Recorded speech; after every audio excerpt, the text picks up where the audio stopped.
بسم اللہ الرحمن الرحیم۔ السلام علیکم ناظرین اکرام، میں ہوں شاہد محمود ناصر۔ ناظرین اکرام، مذاکرات کا عمل جاری ہے حکومت اور اپوزیشن کے درمیان۔ اپوزیشن یعنی تحریک انصاف اور حکومت کے درمیان مذاکرات کا جو عمل جاری ہے، اس عمل کا دوسرا جو دور ہے وہ آج مکمل ہوا ہے۔ آپ نے دیکھا کہ جس طرح پاکستان کی جو تحریک انصاف ہے، ان کے جو لوگ ہیں، انہوں نے ان کا کوشش ان کی یہ ہے کہ کسی طرح بھی یہ جو الیکشن ہے، اس کا جو ڈیٹ ہے وہ، یعنی اگر پورے ملک میں الیکشن ہوتے ہیں، اگر یہ الیکشن پنجاب کے ڈیلے ہو کر پورے ملک میں الیکشن ہو جاتے ہیں تو ان کی ڈیٹ اگست یا اگست سے پہلے آئے۔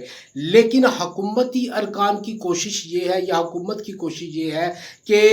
الیکشنز کی جو ڈیٹ ہے، جو جنرل الیکشنز ہیں، ان کی ڈیٹ ایسی طے پائے جو اکتوبر یا اکتوبر کے بعد آئے۔ اب اس کے پیچھے راز کیا ہے؟ سب سے بڑی بات یہ ہے کہ ان کو پتہ ہے کہ اکتوبر میں جا کے جسٹس عمر عطا بندیال ریٹائرڈ ہو جائیں گے اور ان کی جگہ لے لیں گے قاضی فائز عیسیٰ۔ اور وہ یہ بھی جانتے ہیں کہ قاضی فائز عیسیٰ سے ہم اپنی مرضی کے فیصلے کروا سکتے ہیں مبینہ طور پر، کیونکہ جس طرح کی صورتحال یا جس طرح کی فیور وہ قاضی فائز عیسیٰ کو دے رہے ہیں، اور جس طرح قاضی فائز عیسیٰ نے اسمبلی کے اجلاس میں بھی شرکت کی، اور جس طرح قاضی فائز عیسیٰ اب تک کنٹروورشل ہو چکے ہیں، اس حساب سے اگر دیکھا جائے تو یہی نظر آتا ہے کہ کل کو یہ آ کر ان لوگوں کی فیور کر سکتے ہیں، اور وہ بھی اسی کوشش میں ہے کہ کسی طرح سے وہ وقت آئے یا الیکشنز تب تک ڈیلے کیے جائیں جب تک عمر عطا بندیال صاحب ریٹائرڈ نہیں ہو جاتے۔ لیکن تحریک انصاف کی کوشش یہ ہے کہ اگست یا اگست سے پہلے الیکشنز کی ڈیٹ آئے۔ عمران خان نے اپنی جو مذاکراتی ٹیم ہے اس کو حکم جاری کیا ہے کہ ایک ہفتے کے اندر جو ہے یہ مذاکرات کا عمل پورا ہو جانا چاہیے۔ اب اس مذاکرات کا جو آخری دور ہے وہ منگل والے دن ہوگا، یعنی 2 دن کے بعد، 3 دن کے بعد یہ عمل جو فائنل راؤنڈ ہے وہ شروع ہوگا۔ اب اس فائنل راؤنڈ کے اندر یہی سب سے بڑی جو بات ہے وہ ہو رہی ہے کہ جنرل الیکشن کی جو ڈیٹ ہے وہ کون سی ہونی چاہیے، اسی کے اوپر اتفاق نہیں ہو رہا۔ لیکن ناظرین کرام، دوسری طرف اگر ہم دیکھیں تو ان مذاکرات کے باوجود پاکستان تحریک انصاف کے لوگوں کو گرفتار کیا جا رہا ہے، اور اس حوالے سے آج بھی بہت سے لوگوں کو گرفتار کیا گیا۔ ایون عمران خان کے بھتیجا یا بانجا تھا جس کو گرفتار کیا گیا۔ لیکن اسلام آباد پولیس نے جن لوگوں کو گرفتار کیا تھا، آج جب مذاکراتی کمیٹی جو پی ٹی آئی کی تھی، انہوں نے حکومت کے لوگوں کے سامنے جب اس مدعے کو اچھالا، اس مدعے کو سامنے رکھا کہ آپ ہمارے ساتھ مذاکرات بھی کر رہے ہیں اور دوسری طرف ہمارے لوگوں کو گرفتار بھی کر رہے ہیں، تو یہ کس طرح کے مذاکرات ہیں؟ تو اس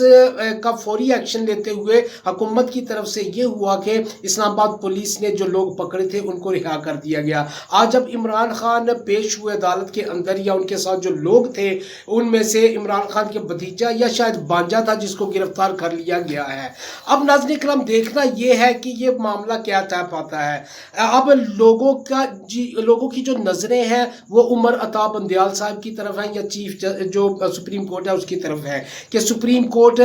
سخت فیصلے لے۔ لیکن اب سب سے بڑی بات یہ ہے کہ اگر سپریم کورٹ اس وقت پہ آ کے لوگوں کو نااہل کرنا شروع کر دے، جو کہ قانونی طور پر وزیر اعظم سمیت پوری کی پوری کابینہ نااہل ہے، جس کو نااہل ہو جانا چاہیے، کیونکہ انہوں نے سپریم کورٹ کے حکم کی خلاف ورزی کی ہے اور سپریم کورٹ کے حکم کو ماننے سے انکار کر دیا ہے۔ اب یہ لوگ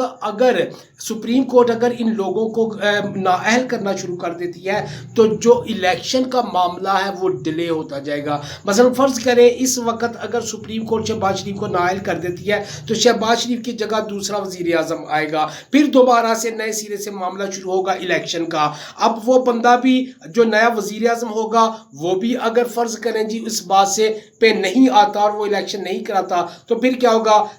جو سپریم کورٹ ہے دوبارہ سے اس کو نااہل کرے گی۔ یعنی اس طرح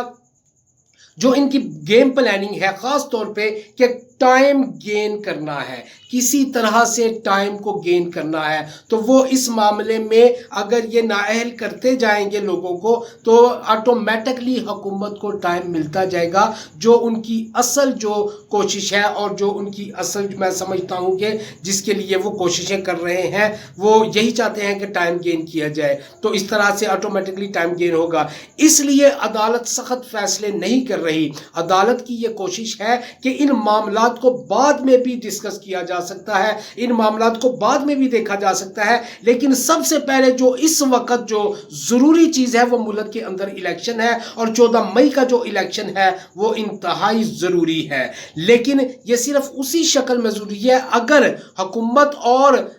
پی ٹی آئی کے درمیان جو مذاکرات ہیں وہ فلاپ ہو جاتے ہیں۔ اب فلاپ ہونے کی اگر بات کریں تو خواجہ آصف نے تو یہ بیان صاف طور پہ دے دیا ہے کہ ان مذاکرات سے کچھ حاصل نہیں ہوگا، یعنی اس سے یہ ظاہر ہوتا ہے کہ یہ مذاکرات یہ پہلے سے ہی ان کی نیت خراب ہے، یعنی یہ پہلے سے ہی یہ بیٹھے ہوئے ہیں یہ سوچ کے کہ مجھے ان مذاکرات سے ہم نے کچھ نہیں نکالنا۔ لیکن ناظرین اکرام، اگر میں آپ کو ایمانداری سے بات کروں تو میرے سمیت پاکستان کے اکثر جو لوگ ہیں وہ بھی اسی بات پہ متفق ہیں کہ ان مذاکرات سے کچھ حاصل نہیں ہوگا۔ اس کی سب سے بڑی وجہ یہ ہے کہ اگر یہ الیکشن ہوتے ہیں تو نون لیگ خاص طور پہ پنجاب کے اندر تباہ و برباد ہو جائے گی سیاسی طور پہ، اور دوسری بات یہ بھی میں آپ کو بتاتا چلوں کہ ان لوگوں کی اس وقت جان اٹکی ہوئی ہے ان الیکشنز کے اندر۔ اگر الیکشن ہو جاتے ہیں، عمران خان آ جاتا ہے، پنجاب جیت جاتا ہے، پنجاب پاکستان کا آدھے سے زیادہ حصہ ہے، اب اگر یہاں عمران خان کی حکومت بن جاتی ہے تو اس کے بعد جب اگلے الیکشن ہوں گے اور پھر اس کے بعد جو صورتحال بنے گی، ان لوگوں کی موت واقع ہو جانی ہے سیاسی طور پہ بھی، اور دوسری طرف جس طرح کے ان کے اوپر کیسز ہیں، عمران خان ان کے کیسز کو دوبارہ کھلوائیں گے آ کے۔